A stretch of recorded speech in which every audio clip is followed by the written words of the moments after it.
Story number 1.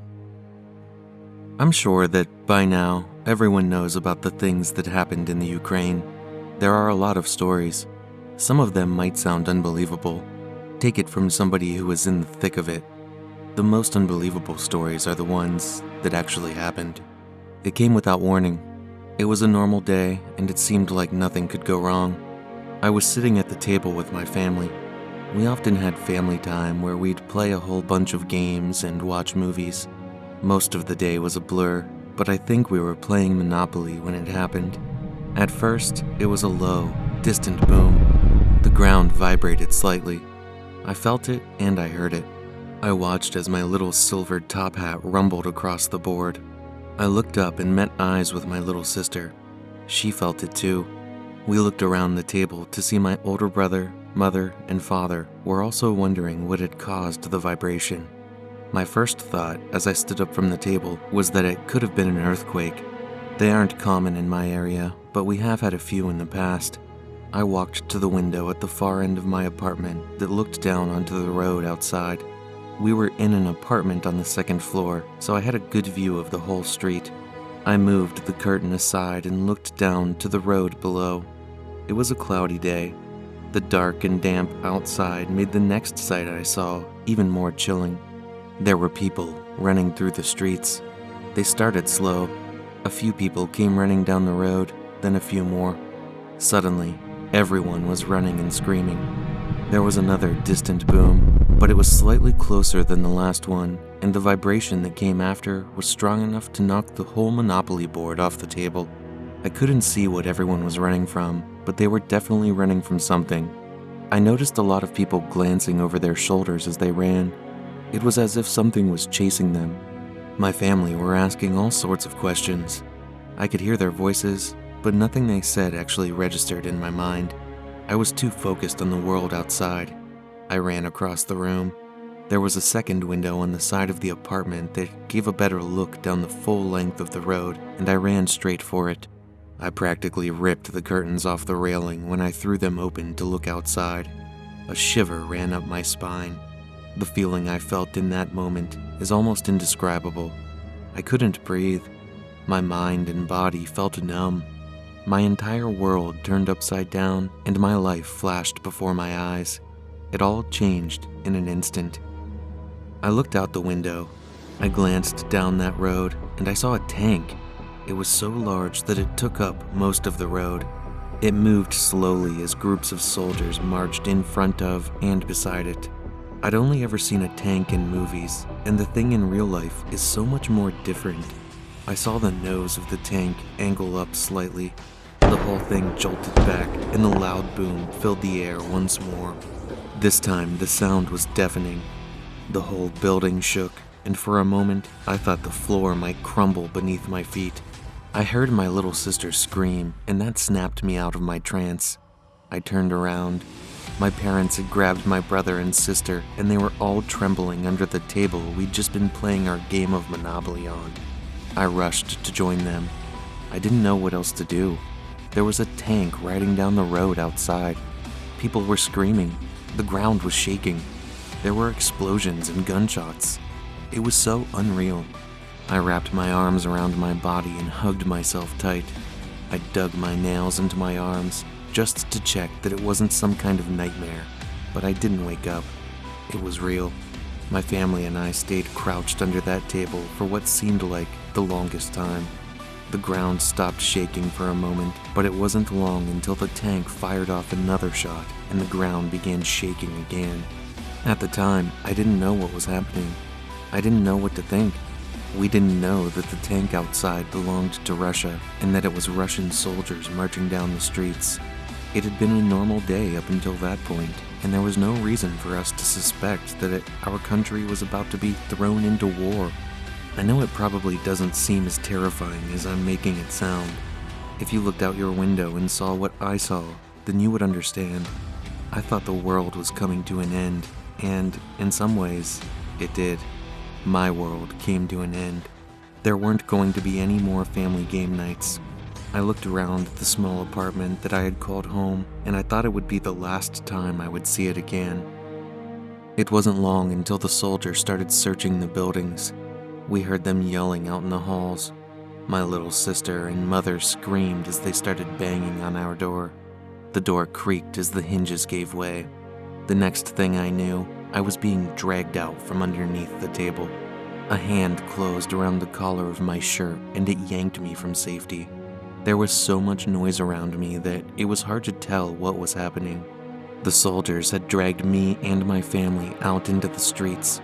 They didn't tell us what was happening. The only time they ever spoke was to yell at us to keep moving or to stay quiet. It all seems like a distant dream now. We were evacuated and made to live in settlements and camps in the next town over. The place I once called my home was turned into a base camp or something for the Russian soldiers. No civilians are allowed back in, and no one who goes in ever comes out. My life was turned upside down that day, and I don't think I'll ever get it back. Story number 2, Orders. I won't give too many details as to who I am and where this story took place. I don't want to risk compromising myself, my friends, or my family. This story, which is like so many others, needs to be told. I'm a Russian soldier. Like so many of my fellow comrades, I joined the armed forces when I was only 19 years old. Before then, I lived in the Ukraine with my family. Like I said, I won't go into any details about the area I lived in. I had moved to Russia shortly after graduating because my young mind saw more potential to grow there than in the Ukraine.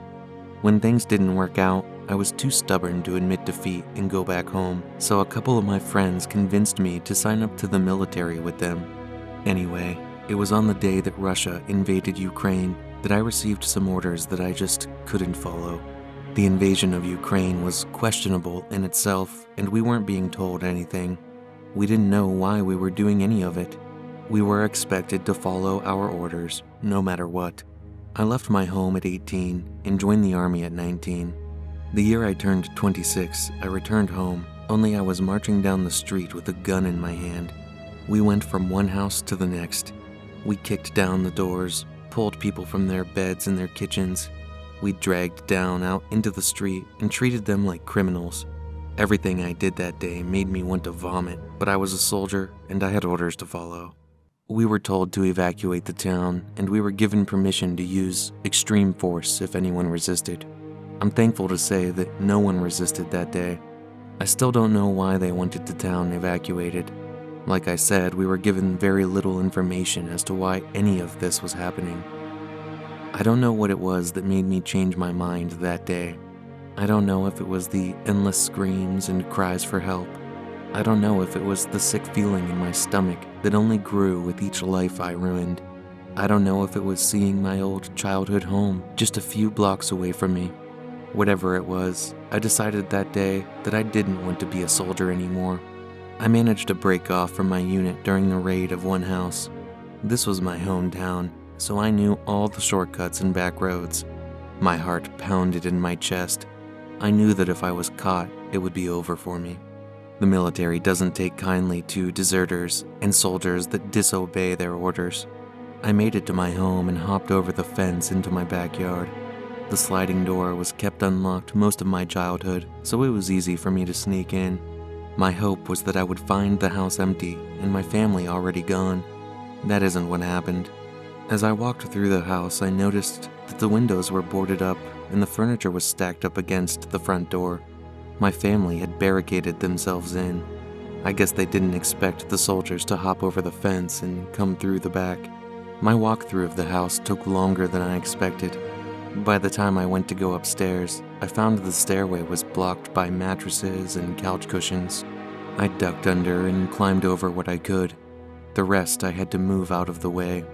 Once I got to the top, I could hear the screams from outside getting closer as the soldiers marched further down the street. I knew I didn't have a lot of time, so I practically ran through the house, throwing every door open and scanning every room. I tried the bathroom door, but it was locked. I started banging on the door and pleading for someone to open it. My heart sank to the floor when I heard my mother's voice reply. She opened the door and hurried me inside. I had a plan to explain myself, but what I saw inside that bathroom took all the words out of my mouth. My father was hiding near the back of the room with a shotgun in his hand and a pile of bullets sitting in the sink beside him. My little sister, who was only 16 at the time, was sitting in the bathtub with her arms wrapped around her knees and her face buried in her chest. My family were terrified. I could see from the looks on their faces that they were ready to fight, but they didn't know that the soldiers wouldn't hesitate to kill them if they did. I didn't have time to explain, but my family trusted me and followed me out of the house. I led them out to the backyard and helped them climb over the fence. I held my little sister close as I led them through the back roads. I can't explain what I was thinking at the time. A million thoughts were racing through my head. I could hear the soldiers were so close to us now. I got my family out of there. That was the only thing I could do. I got them to the next town, and from there we were able to get a car and drive a few more towns over. That day I took my uniform off, and I vowed never to put it on again. My family means more to me than following orders. Story number 3, 40 Days and 40 Nights. I'm writing this story from the comfort of a house in England, which I was able to escape to after the Russian soldiers invaded my home in the Ukraine. Not everyone was as lucky as I was. My father was a worker at Industrial Steel Company. They specialized in manufacturing steel beams and metal for construction. My father had worked there for as long as I can remember. When Russia invaded, what happened to me and my mother was pretty standard. A curfew was put into place. We were told to stay indoors unless it was an emergency. The use of cars and public transport was forbidden. There were Russian soldiers patrolling the streets day and night. We were cut off from the world, with no internet connection and barely any water or electricity. My father had it worse. At the time of the invasion, he was at work at the steel mill. The Russian soldiers wanted to take control of the mill for various reasons, but Ukrainian soldiers were sent there to occupy the area before they could. This was a shock to all of us, especially my father and the other workers. The entire steel mill was shut down in an instant. No one was allowed in, and no one was allowed out. Soldiers set up barricades around the place, and my father was trapped inside. The Ukrainian soldiers kept the mill under their control for all that time. The workers were given food, water, and blankets to sleep with. It was no life to live. They were trapped inside, and my father told me that he hadn't seen the sun or even the sky all that time. He said he'd forgotten what the sky even looked like. 40 days and 40 nights passed before I saw my father again, and even then, the nightmare wasn't over yet. It was 40 days and 40 nights before the Ukrainian soldiers ran out of supplies and had to surrender to the Russians. They invaded the mill, and everyone inside was taken away. I saw my father for only a moment before they loaded him into a jeep with the other workers. I couldn't believe the look on his face. His eyes were lifeless and sunken. My father was always joyful and always smiling, but the man they pulled from that steel mill had no joy left in him. I'm not sure where they took my father, but he was released to us over a month later. He refuses to talk about it or the time he spent in the mill. The only information I have is stories and rumors I heard from neighbors on the street. Those 40 days and 40 nights changed my father forever. He still hasn't smiled, and some nights I walked into their room to see him sleeping on the floor. It's like his mind is still trapped inside that steel mill.